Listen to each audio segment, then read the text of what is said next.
성도님들, 지난주 에스더 1장을 통해서 고대 근동 지역의 패자였던 페르시아 왕궁에서 벌어진 왕후 폐위 사건에 대해서 살펴보았는데요. 이런 내용이죠.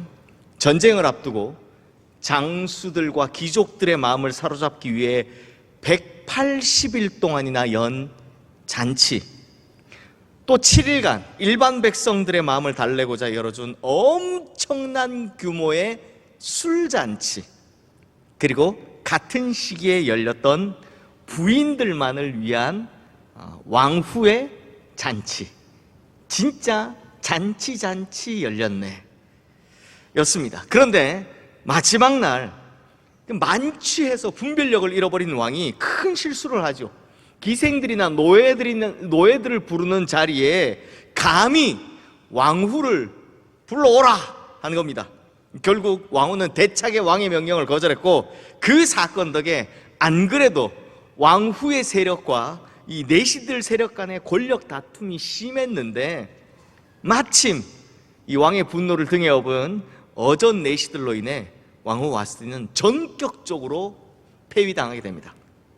그러므로 우리가 왜 하필 성경에서 이런 막장 드라마 같은 더러운 정치 스토리를 하나님의 말씀으로 읽어야 하나 싶지만, 사실 이 모든 것들은 장차 있을 큰 재앙, 유대인 대학살로부터 자기 백성들을 구원하시기 위해 에스더를 왕으로 세우고자 하시는 하나님의 큰 그림이었다라고 말씀을 드렸습니다.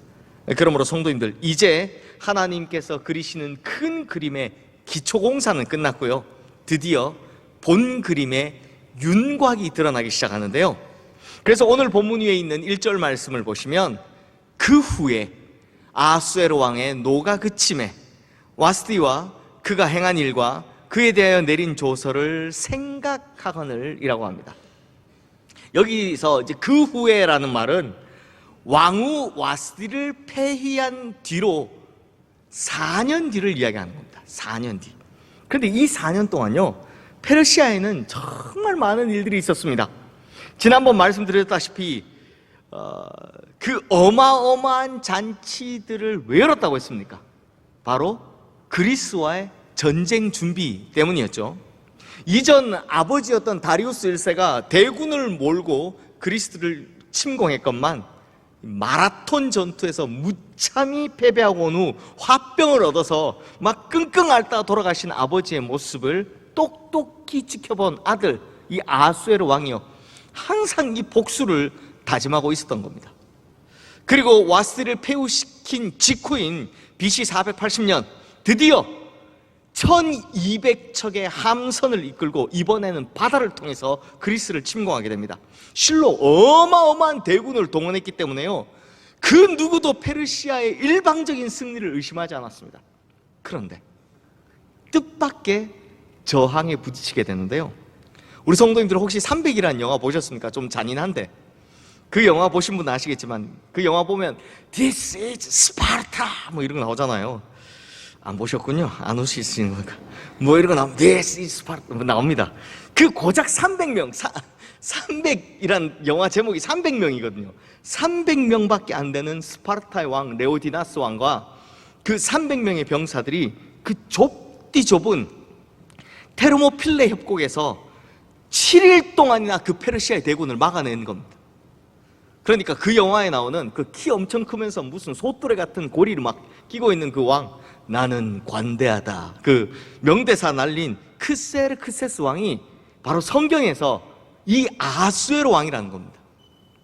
물론 그 300명의 스파르타 군사들은 모조리 다 전멸당하지만 그 7일은요 수많은 도시 국가로 나눠져 있던 그리스가 아테네를 중심으로 똘똘 뭉쳐서 다시금 전열을 가다듬게 되는 결정적인 시간을 벌어준 겁니다.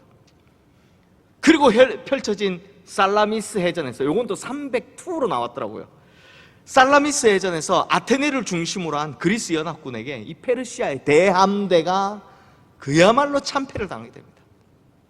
그리고 1년 뒤 다시 심기일전에서, 이번에는 육지에서 플리타니아 벌판에서 벌어진 전투에서 그리스 군사가요 이 고작이라는 표현을 써도 되는지 모르겠지만 고작 143명 전사하는 동안 페르시아의 군사는 무려 20만 명이 전사하는, 그야말로 대패를 당하게 된 겁니다. 143대 20만. 그러니 대제국 페르시아는 완전히 이 길로 완전히 패퇴해서 쇠락의 길로 들어설 수밖에 없었던 겁니다. 이것이 바로 그 4년 사이에 일어난 일이었습니다.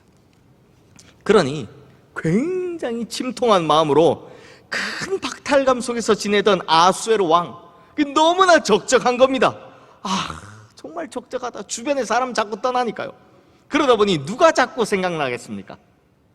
바로 쫓아낸 아내 전 왕후 와스티였던 겁니다. 시간이 갈수록 와스티가 자꾸만 그리워지는 겁니다. 아마 주변에 여인들이야 많았겠지만 그 괴로운 마음을 받아줄 아내가 그리웠던 거죠. 그러자 왕은 비로소 4년 전 자신이 술과 화에 취해서 성급하게 왕후를 폐위시킨 일에 대해서 후회하기 시작하는 겁니다. 이걸 다시 조사하기 시작하는 겁니다. 문제는 왕의 이런 마음을 알아챈 신하들이 문제였습니다. 아무래도 바짝 긴장할 수밖에 없겠죠. 왜요? 만약 폐위시켰던 왕후 와스티가 다시 복귀하는 날에는 자기들은 다 죽은 목숨이거든요. 그래서 다급해진 신하들이 왕에게 왕이시여, 왕후를 뽑으시되 이왕 뽑으실 거면 젊고 예쁜 새 왕후로 뽑으십시오 라고 적극적으로 추천을 하는 겁니다.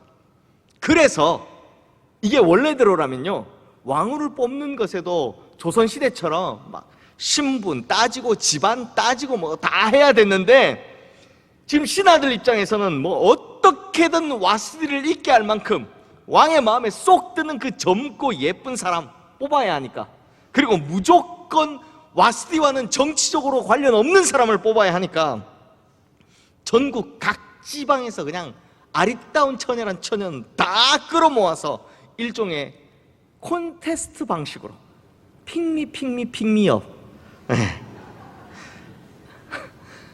그 콘테스트 방식으로 왕후를 뽑게 된 겁니다. 굉장히 특이한 거죠. 특이한 경우죠. 그 덕에 사실은 전혀 자격이 되지 않는, 원래는 아예 자격 자체가 안 되는 무명의 유다 처녀, 이방인 처녀 에스더가 왕후가 될 수 있는 이 길이 열리게 된 겁니다. 아마 우리 성도님들 중에는 어떻게 에스더라는 그 포로 출신의 유다 여인, 그 이방인 여인이 왕과 일면식도 없는데 무슨 인맥이 따로 있는 것도 아닌데 갑자기 왕후가 될 수 있었을까 하며 궁금하셨던 분이 계셨을 겁니다. 거기에는요, 이런 복잡한 정치 스토리가 있었던 거고요. 그러니 사실 이 모든 것은 하나님의 보이지 않는 손이 이걸 만들어가고 계셨다는 겁니다. 그러므로 세상의 더러운 음모와 부정적인 요소들까지, 심지어 내 인생에 일어난 쓰레기 같은 일들까지도 다 하나님 손에 붙들리면 어떻게 된다고요? 하나님의 선하신 계획을 펼쳐가는 도구로 사용된다라는 겁니다. 그래서 로마서 8장 28절 말씀에 보면 하나님을 사랑하는 자, 곧 그의 뜻대로 부르심을 입은 자들에게는 모든 것이 합력하여 선을 이루니라 라고 말씀하는 겁니다. 좋은 일뿐만이 아니라요, 더럽고 부정적인 일들까지, 좋은 일뿐만 아니라요, 나쁜 일들까지 모든 것이 합력하여 뭘 이룬다고요? 선을 이룬다. 결국에는 선을 이루게 된다라는 겁니다. 그런데 성도님들, 이 에스더서는 성경 66권 가운데 유일하게 하나님이라는 단어가 한 번도 나오지 않는 책이죠. 그런데요, 이 에스더서에는 보이지 않는 하나님을 대신할 만한 한 사람이 등장합니다. 그가 누구냐? 바로 모르드게입니다. 그러다 보니 에스더서에는 이 주인공인 에스더가 소개되기 전에 그녀의 사촌 오빠인 모르드게를 먼저 소개하고 있는데요, 오늘 본문 5절, 6절 말씀 우리 함께 읽어보겠습니다. 도성 수산에 한 유다인이 있으니 이름은 모르드게라. 그는 베냐민 자손이니 기스의 증손이요 시므이의 손자요 야엘의 아들이라. 전에 바벨론 왕 느부갓네살이 예루살렘에서 유다 왕 여고냐와 백성을 사로잡아 갈 때 모르드게도 함께 사로잡혔더라. 자, 이 말씀을 보면 모르드게는 베냐민 지파, 즉 베냐민 자손인데 오래전 바벨론 왕 느부갓네살에 의해서 유다가 망하고 그때 백성들을 포로로 끌고 올 때 그때 사로잡혀 온 사람이다 라고 소개하고 있습니다. 그런데요, 성경에 대해서 좀 아시는 분들이라면 이거 말이 안 되는데 라는 생각을 하실 겁니다. 왜냐하니 바벨론 왕 느부갓네살에 의해서 포로로 잡혀온 건 거의 120년 전이었거든요. 그러니까 모르드게가 당시에 태어났어도 나이가 120살이라는 거니까 이게 뭔가 좀 이상하죠. 그래서 성경학자들이 이 말씀을 보면서 굳이 모르드게 조상의 족보들, 그것도 딱 4대까지만 기록한 걸 보니 아무래도 그의 증조부였던 기스 때 포로로 끌려온 것 같다라고 추측을 합니다. 어쨌든 지금 성경이 말하고자 하는 중요한 것은 뭡니까? 모르드게가 예루살렘에서부터 끌려온 유다인이었다라는 겁니다.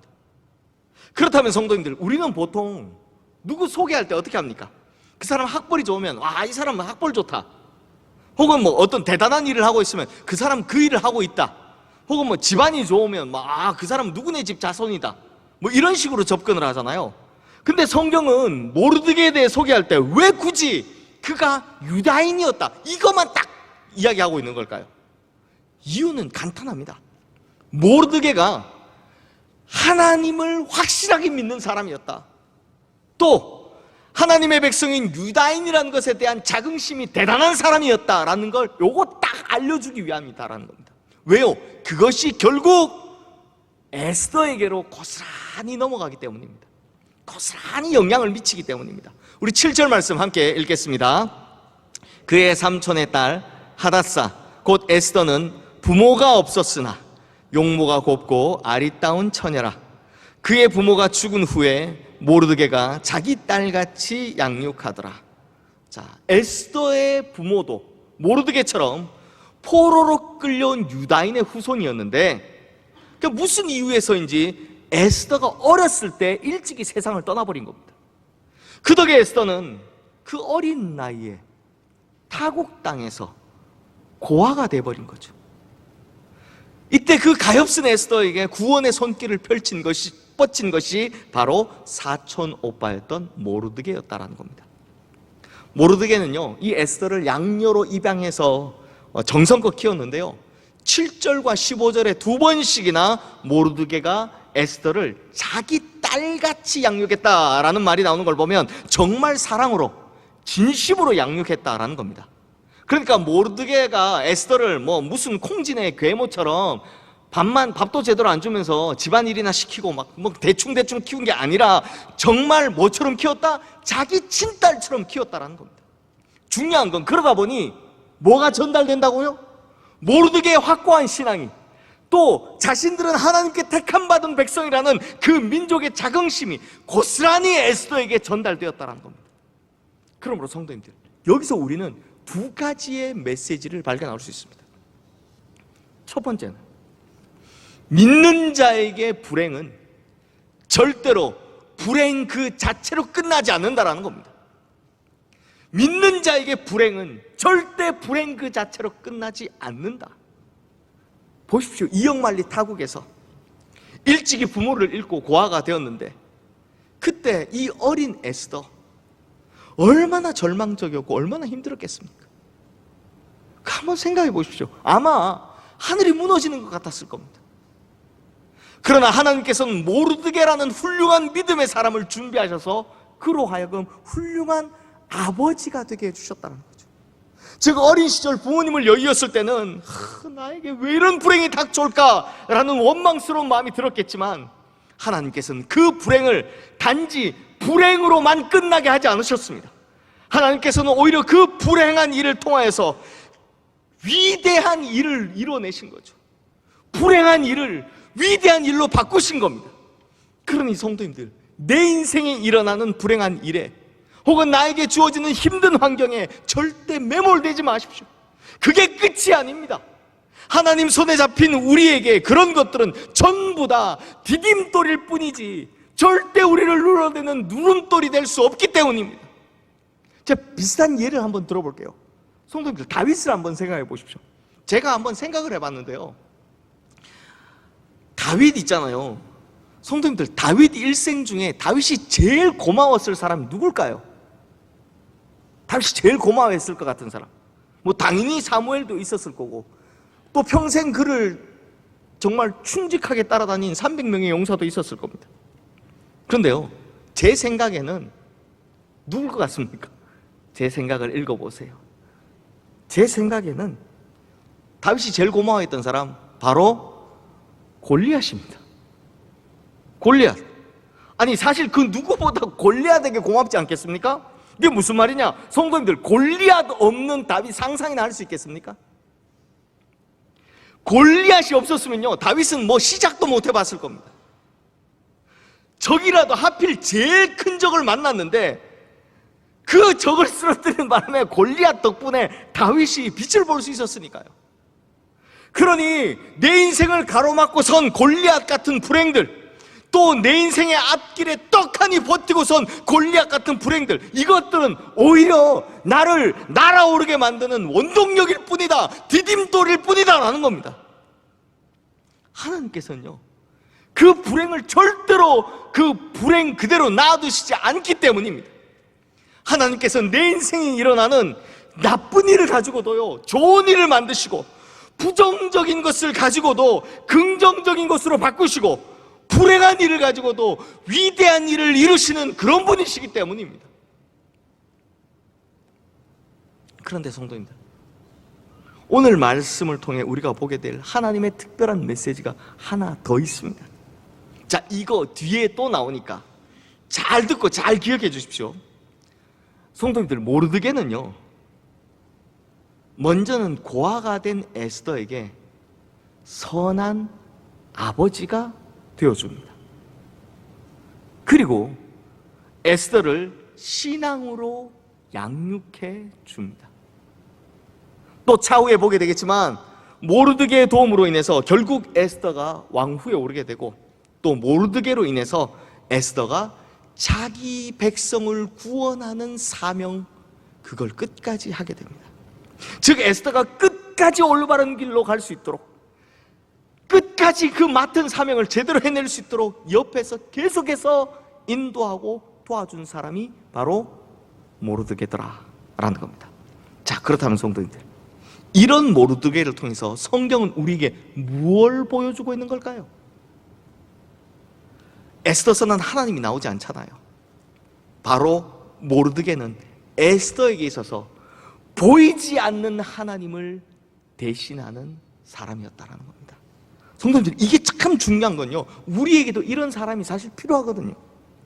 저 역시도 신앙적인 체험이 많다면 많지만, 그렇다고 해서 뭐 제가요 하나님을 제 두 눈으로 직접 똑똑히 본 일은 없습니다. 그렇다면 죽었겠죠. 하지만 정말 중요한 때, 혹은 정말 중요한 인생의 선택의 갈림길에서 하나님의 뜻을 전달해 주시고, 혹은 하나님의 뜻이 어디 있는지를 깨닫게 해주시는 분들이 제 인생엔 종종 나타나곤 하셨습니다.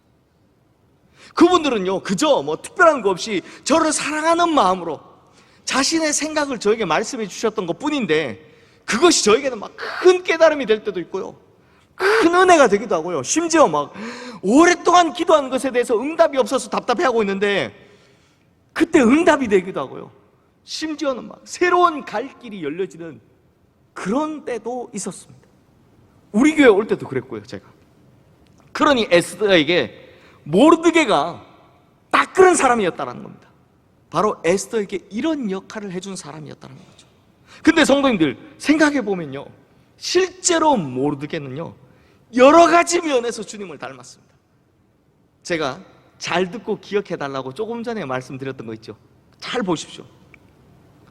고아 같은 나에게 선한 아버지가 되어주신, 우리를 신앙으로 양육하여 주심, 그리고 끝까지 올바른 길을 가도록 포기하지 않고 끊임없이 인도하여 주심.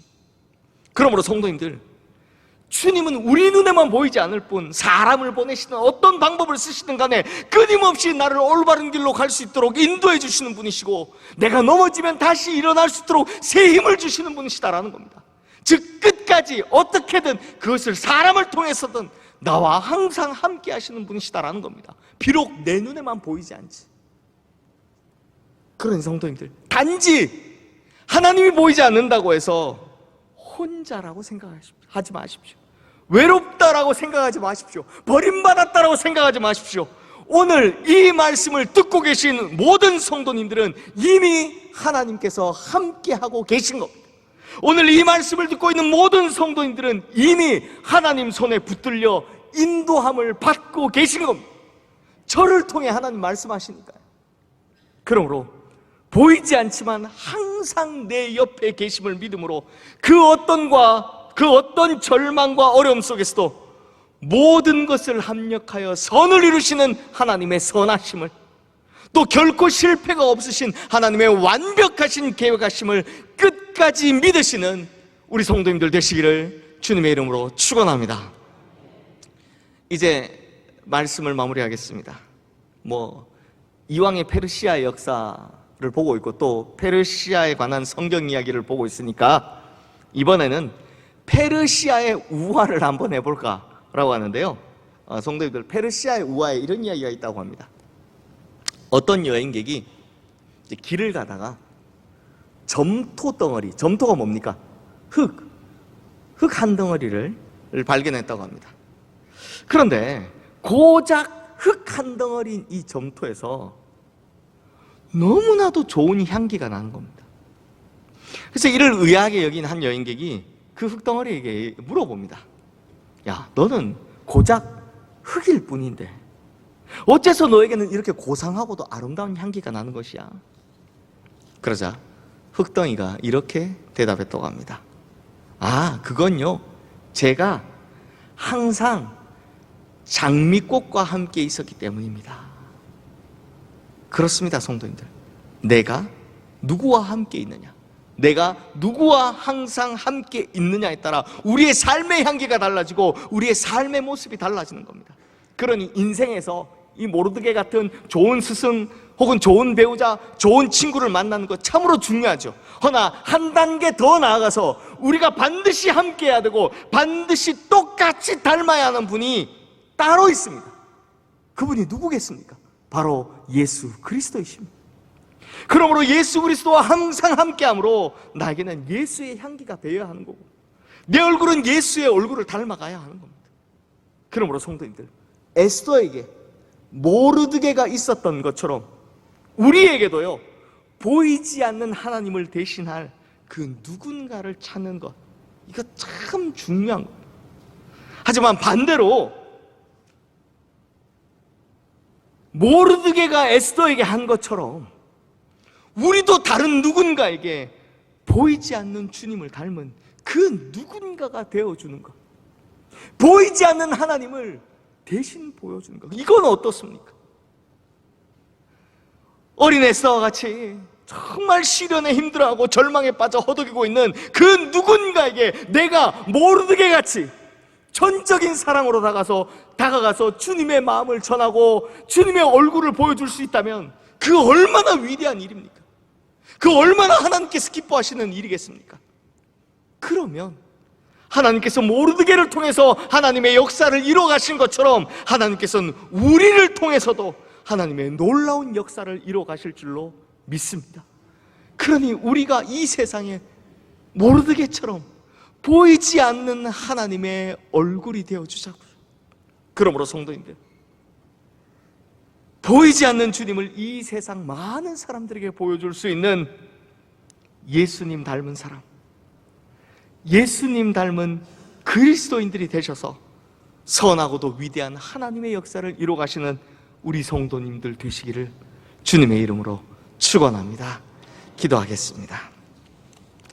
하나님 아버지, 하나님께서는 비록 보이지 않으시지만 늘 내 옆에 계시고 또 나를 바른 길로 인도하여 주심을 믿습니다.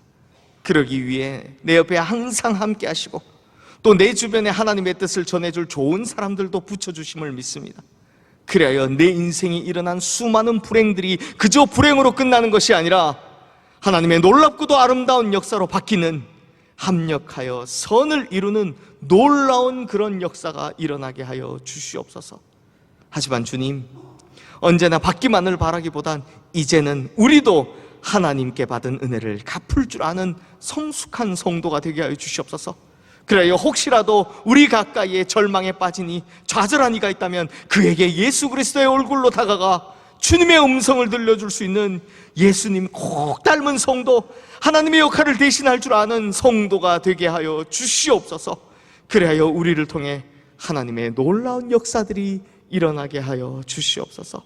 보이지 않지만 언제나 함께 하시는 우리 주 예수 그리스도의 이름으로 기도드리옵나이다. 아멘.